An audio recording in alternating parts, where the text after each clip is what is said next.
This is Grand Finals of EVO 2019 for Tekken 7. We've got from Korea, Ross Dragon's Knee. Yo, guys, make some noise!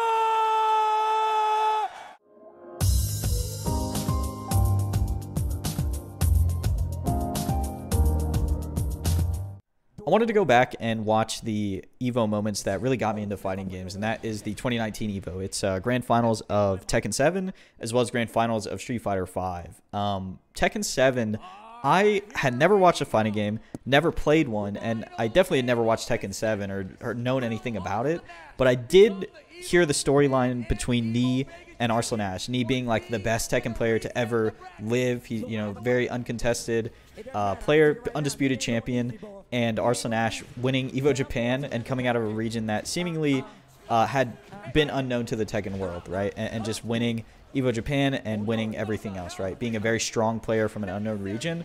And he's like the underdog here, but he's sort of the only person who's ever given Nee a run for his money.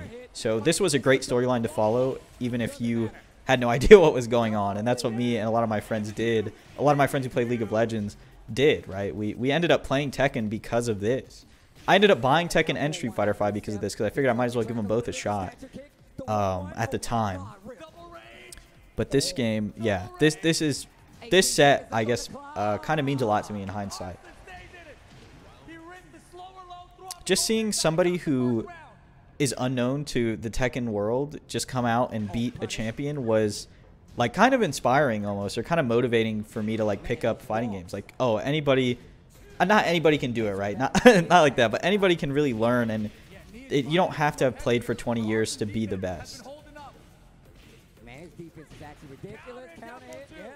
And another funny thing is, like, what really kept me drawn into the stream and kept me watching was hearing the crowd noise in the background, because we'll take a look at Arslan Ash's like pop off, if you want to call it that, at the end of the match, but you don't really realize how many people are in that crowd and like how much energy is in the room until they show that final shot. But hearing the crowd in the background when something hype happens keeps you drawn in, because even though I don't know why they're getting excited, I know that what just happened was exciting. Like if somebody gets a big launcher and the crowd starts screaming, oh, I know, wow, launchers must mean something in the grand scheme of things. And that got me excited too, even though I didn't know what I was excited about. Just like I just didn't realize the history that I was witnessing at the time, I guess. Like Tekken history I was witnessing at the time. I knew of the players and their stories to an extent, but I didn't realize how dominant Nee actually was until afterwards. And how dominant Korea was as a region in this game. And then, like, because after this, I think Arslan Ash and a lot of other players from Pakistan started coming out, and then they were like, yeah, this region is serious. But before that, it was just Arslan Ash, and Korea was pretty dominant. I didn't know that. I think Japan's also a pretty dominant region in this game. And he gets him 3-0, right? That was really hyped to see. He 3-0'd Nee in Grand Finals. Didn't even let him reset the bracket.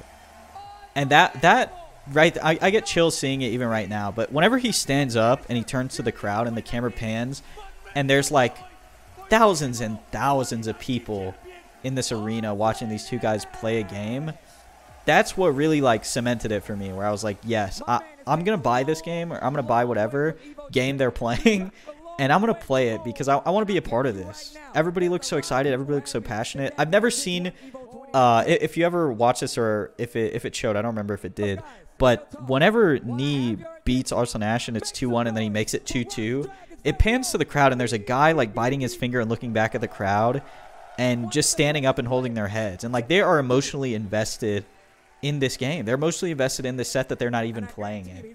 And that to me was like very important. It felt like I was watching something very important to somebody that I didn't quite understand yet, and I wanted to understand it. And that's why I really started playing these games. The last game I wanted to take a look at was the Grand Finals for Street Fighter 5. It was Bonchan versus Big Bird. At the time, I didn't know who either of these players were, and I didn't know their stories, but I still felt compelled to watch. I felt like what I was seeing on my screen was very exciting and new and a little bit confusing, but I wanted to give a genre that I had never watched and definitely never played like a chance. You know, I could still hear the crowd in the background. I don't know if it was the stage or the actual crowd, but I was just excited to see something new.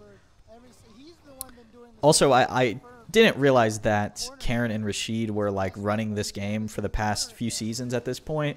So a lot of people weren't very excited to see these two characters, but for me, it was all new. So I didn't really know what I was watching, but I was still excited nonetheless, even though a lot of people were not because of these two characters.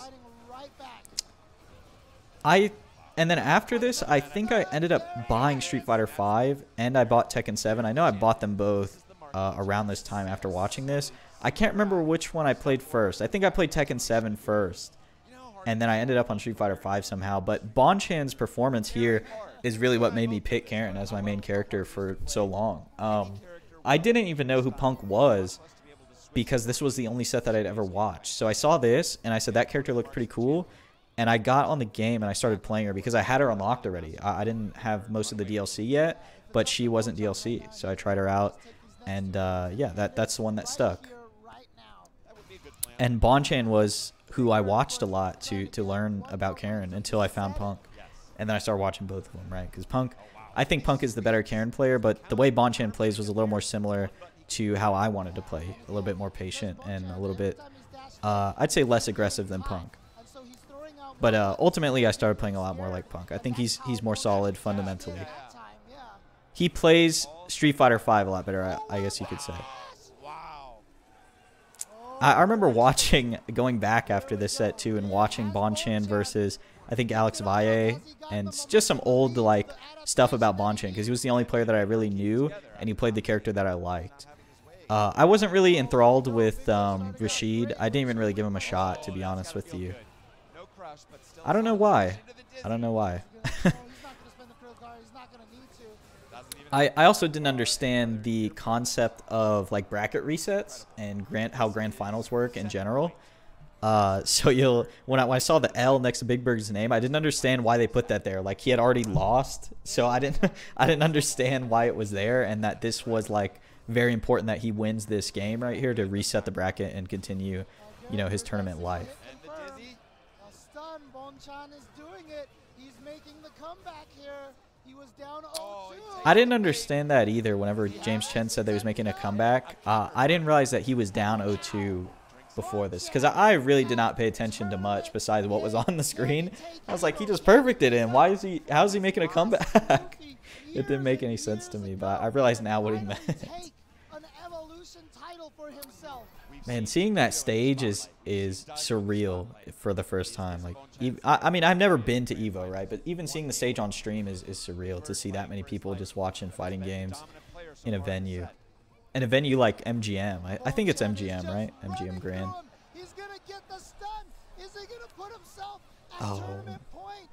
Oh, he tried the reset. That is a combo I never learned. The Karen reset in the corner. I saw it right there, and it kind of flew to the back of my mind because I figured it was a pretty advanced thing to learn, and I never went back and learned it. What a conversion. Man, this stage, I remember seeing this stage for the first time too, and I was like, isn't this very distracting for them? Like, I'm, as a viewer, like just watching the Evo stream, I'm distracted watching Abigail jump around with all those dudes and the confetti. And the fucking TV right there as flames. There's just so much going on that I didn't understand how they were even playing in this environment. And after playing myself, I still kind of agree. I still kind of agree with my past self. This stage does have too much going on. But you start to learn to not let it bother you. I want to go back real quick. I didn't realize the significance of that right there. He really did tech for the match. Because if Big Bird didn't throw there and Bonchan whiffed his throw, they would have went to another round. No confirm there either. He still loses. So it's still 1-1 in round count. But I didn't realize the significance of that tech. Also the significance of that confirm drop. He dropped that low medium kick. He would have won right there. And that would have been, you know, set point.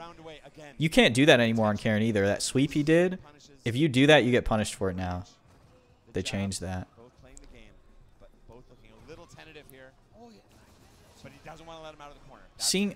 I just didn't understand how they were playing at such a high level, doing all this cool stuff on these characters that I'd never seen in front of so many people, you know? It was just incredible to me. It still is pretty incredible to me. I can appreciate it even more now that I've played these games. Goes for the reset, he gets it. Oh, it didn't kill. He's got one more chance. This is his moment. UAE.